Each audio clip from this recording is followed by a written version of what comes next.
চাকরিজীবী আমাকে চালাতে পারবে না, এটা হচ্ছে কথা। কারণ তাদের স্যালারিটা কম থাকে। আপনি অনার্স মাস্টার্স কমপ্লিট করলেও আপনার স্যালারি কিন্তু 50-এর উপরে যাবে না। তা আমার মান্থলি যদি 1.5 লাখ টাকা খরচ থাকে, সে কি দিতে পারবে? দিতে পারবে না। আমি ঘর জামাই বা এমন টাইপের ছেলে পছন্দ কিনা? না না, অবশ্যই ঘর জামাই না, আমি জামাইয়ের টাকায় চলবো। আমি জামার টাকায় খাবো, আমার টাকা আমি জমাবো। নিজের ছেলেরা ভালো হয় না, তারা হচ্ছে একটু চিটার বাটপার টাইপসের হয়।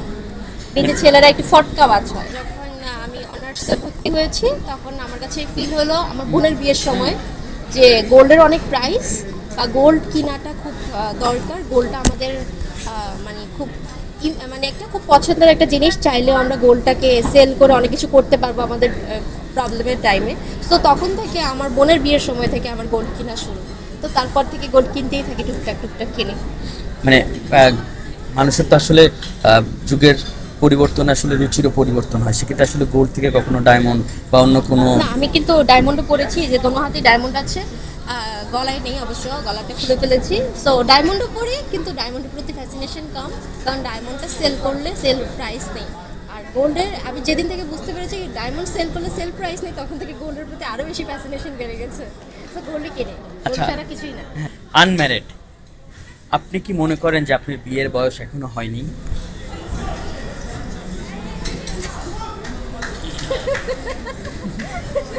আসলে এত তাড়াতাড়ি বিয়ে করছি না, যেহেতু রানিং ক্যারিয়ার, ভালো কাজ করছি, আরও ভালো কাজ করব। যেহেতু আমার ইচ্ছা আছে মুভিতে কাজ করার, ওটা যদি করতে পারি অবশ্যই তারপরে বিয়ে করব। কিন্তু আগে আমি আমার কাজগুলো, আমার স্বপ্নগুলো পূরণ করব। আচ্ছা, পরবর্তীতে যখন আপনি বিয়ে করবেন তখন কি আমরা ডিজের পাশে আরেকটা ডিজেকেই দেখতে পাবো কিনা? না, অবশ্যই ডিজেকে বিয়ে করব না। কেন, ডিজেরা কি ভালো হয় না? আপনি ডিজে ছেলেরা ভালো হয় না, তারা হচ্ছে একটু চিটার বাটপার টাইপসের হয়। ডিজে ছেলেরা একটু ফটকাবাজ হয়। মানে এটা আসলে কিভাবে বুঝতে পারলেন? আমি একজন ডিজে থেকে শিখেছি, সে আমার থেকে অনেক টাকা নিয়ে শিখিয়েছে। আসলে কিন্তু দেয়নি। আমি যে শিখাই, আমি 40,000 টাকা কোর্সে শিখাই। সো আমি যখন শিখি, সে আমার থেকে অনেক লাখ টাকা নিয়েছে। তো আসলে তখন থেকে বুঝতে শিখেছি যে ডিজে ছেলেরা অনেক ফটকাবাজ হয়। সো তাদের থেকে দূরে থাকাই ভালো। সেক্ষেত্রে বিয়ে করতে গেলে কেমন ছেলে পছন্দ, কিংবা অনেক নায়ক নায়িকা বলে যে আমরা দেশে বিয়ে করবো না, বাইরে দেশে বিয়ে করব। আবার অনেকে বলে যে বাংলাদেশের অমুক জেলার ছেলে আমার পছন্দ না। এমন কোনো ফ্যাসিনেশন আছে কি? ফ্যাসিনেশন বলতে আমি ঢাকাইয়াই বিয়ে করবো, অবশ্যই বিজনেসম্যান বিয়ে করবো, চাকরিজীবী না।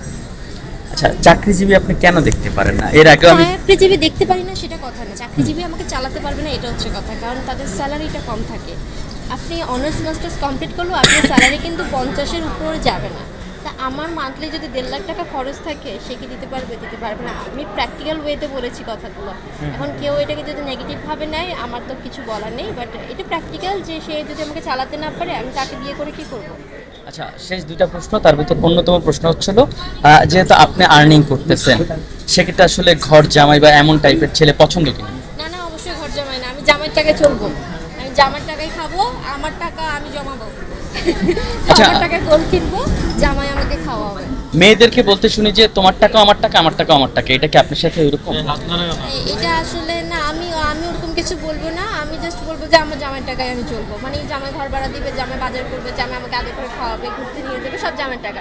আমার টাকা না, আমার টাকা আমি শুধু জমাবো।